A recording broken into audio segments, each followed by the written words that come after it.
Hello everyone, नमस्कार। स्वागत है तहे दिल से आप सभी का आपके अपने यूट्यूब चैनल अंबिकेश मिश्रा पर। साथियों, आज हम स्टॉक मार्केट से रिलेटेड टॉपिक जो न्यूज़ निकल कर आ रही हैं उसको हम टॉपिक बेस्ड डिस्कस करेंगे। सारी चीज़ें हम इस वीडियो में कवर करने वाले हैं। मेरी और भी वीडियोज़ बन चुकी हैं। आज जो हाल ही में मार्केट अपडेट से रिलेटेड हैं उनको मैं आई बटन पे और अपने बेसिकली डिस्क्रिप्शन में डाल दूँगा, उन्हें आप ज़रूर देखें। तो चलिए शुरू करते हैं। दोस्तों, हमारा टॉपिक नंबर 1 है ग्लोबल मार्केट में तेज़ी आखिर क्यों दिखाई दी। तो सबसे पहले हाल ही में समझते हैं कि दिनों में ग्लोबल मार्केट में बेसिकली ये सकारात्मक माहौल क्यों दिखाई देखने को मिला। मार्केट में हरे निशान की बड़ी वजह अमेरिका और ईरान के बीच 14 पॉइंट वाला समझौता माना गया है। इस समझौते के बाद निवेशकों को उम्मीद जगी कि लंबे समय के पहले चल रहा भू राजनीतिक तनाव कम हो सकता है और वैश्विक बाजारों में स्थिरता लौट सकती है। लेकिन यहाँ एक महत्वपूर्ण बात समझना जरूरी है कि केवल समझौते पर हस्ताक्षर हो जाना पर्याप्त नहीं है, बल्कि परीक्षा तब शुरू होती है जब दोनों पक्ष उन शर्तों का पालन करें। इसी कारण इस समझौते के साथ 60 दिनों की एक विशेष अवधि निर्धारित की गई है। टॉपिक नंबर 2 है कि 60 दिनों की अवधि आखिर क्यों है महत्वपूर्ण। सवाल यह है कि आखिर 60 दिनों की अवधि इतनी महत्वपूर्ण क्यों मानी जाती है। इस दौरान देखा जाएगा कि समझौते में शामिल सभी पक्ष तय किए गए हैं और शर्तों का पालन हो रहा है। यदि लगातार 60 दिनों तक सभी बिंदुओं का पालन किया जा सकता है तब जाकर अंतिम स्थायी शांति समझौते पर हस्ताक्षर किए जाएंगे। लेकिन यदि किसी भी पक्ष के द्वारा समझौते के महत्वपूर्ण शर्त का उल्लंघन किया जा सकता है तो पूरी डील खतरे में बेसिकली पड़ सकती है। अगले टॉपिक की बात करते हैं कि समझौते का पहला नियम और उसका उल्लंघन करना क्या है। अब समझते हैं कि उस समझौते के महत्वपूर्ण बिंदु को। 14 पॉइंट वाले समझौते का पहला और सबसे महत्वपूर्ण नियम था पूर्ण युद्ध विराम, अर्थात सीज फायर केवल अमेरिका और ईरान में नहीं बल्कि ईरान से जुड़े अन्य समूहों और बेलनान क्षेत्र में सक्रिय संगठनों को भी शामिल किया गया है। लेकिन शुरुआत में इस बिंदु को लेकर कई सवाल उठे हैं। इजराइल ने पहले ही स्पष्ट संकेत दिए हैं कि वह अपनी सुरक्षा रणनीति को किसी बाहरी दबाव के आधार पर बदलने के लिए तैयार है। विशेष रूप से लेबनान में मौजूद उनकी सैन्य गतिविधियों को रोकना उसके लिए आसान नहीं माना जा सकता। टॉपिक नंबर 4 की बात करते हैं कि इजराइल और लेबनान के बीच फिर बड़ा तनाव देखने को मिला है।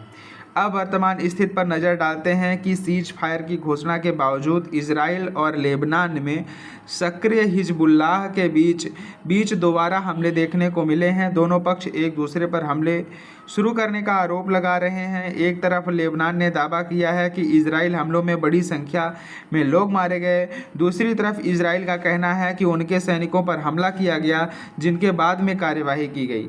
यहाँ सबसे महत्वपूर्ण बात यह है कि हमला पहले से किसने किया। मुख्य चिंता यह है कि समझौते पर सबसे बड़ा और सबसे महत्वपूर्ण नियम ही टूटता हुआ दिखाई दे रहा है। ट्रेड ऑफ हार्मुज बंद होने का असर क्या है।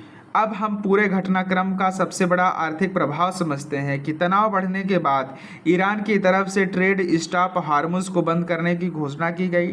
ट्रेड ऑफ हार्मुज दुनिया में सबसे महत्वपूर्ण तेल व्यापार मार्गों में से मुक्त यानी कि बहुत बड़ा माध्यम माना जाता है। दुनिया के सबसे बड़े हिस्से का कच्चा तेल इसी मार्ग से गुजरता है। यदि इस मार्ग में रुकावट आती है तो वैश्विक सप्लाई प्रभावित होती है और तेल की कीमतों पर सीधा दबाव बनता है। यही कारण है कि निवेशक खबर को बेहद गंभीरता से देख रहे हैं। अब बात करते हैं टॉपिक नंबर 6 की, क्रूड ऑयल और शेयर बाजार पर प्रभाव।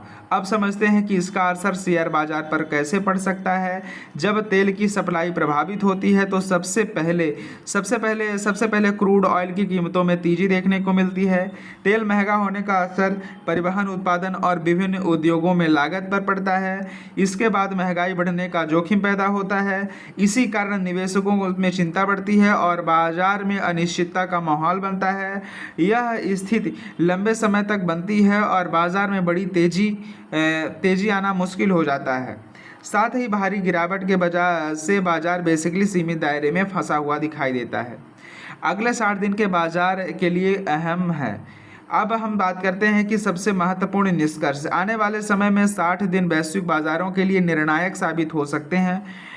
हर सप्ताह और हर नई खबर की बेसिकली दिशा तय हो सकती है।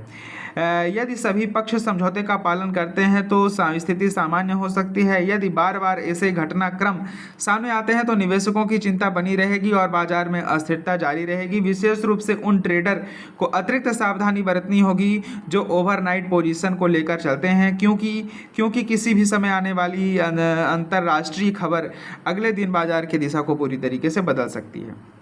अगले टॉपिक पर बात करते हैं कि आगे क्या देखने को मिल सकता है।